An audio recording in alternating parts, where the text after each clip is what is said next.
મહાશિવરાત્રીના દિવસે ભૂલથી પણ ના કરતા હતા, નહીં તો તમારા પર ક્રોધિત થઈ જશે મહાદેવ. મહાશિવરાત્રીની પવિત્ર રાત્રે ભગવાન શિવને પ્રસન્ન કરવા માટે શિવલિંગ પૂજા કરતી વખતે ખાસ ધ્યાન રાખજો કે ભૂલથી પણ શિવજીને કેતકીના ફૂલ ન ચઢાવશો. એક વખતની વાત છે, સતયુગમાં બ્રહ્માજી અને વિષ્ણુજી વચ્ચે ઝઘડો થયો કે કોણ વધુ મોટા છે. બંનેને શાંત કરવા ભગવાન શિવ અનંત જ્યોતિર્લિંગ બની ગયા અને કહ્યું, જે કોઈ મારા આ લિંગનો આરંભ કે અંત શોધી લાવશે તે મોટો. વિષ્ણુજી નીચે તરફ ગયા, બહુ શોધ્યું પણ અંત ન મળતા થાકીને પાછા આવી ગયા.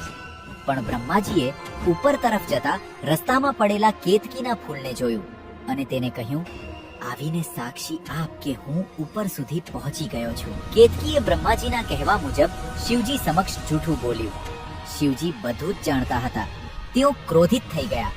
બ્રહ્માજીનું એક માથું કાપી નાખ્યું અને કેતકીના ફૂલને શાપ આપ્યો, તું ક્યારેય મારી પૂજામાં નહીં ચઢે. ત્યારથી કેતકીના ફૂલ શિવલિંગ પર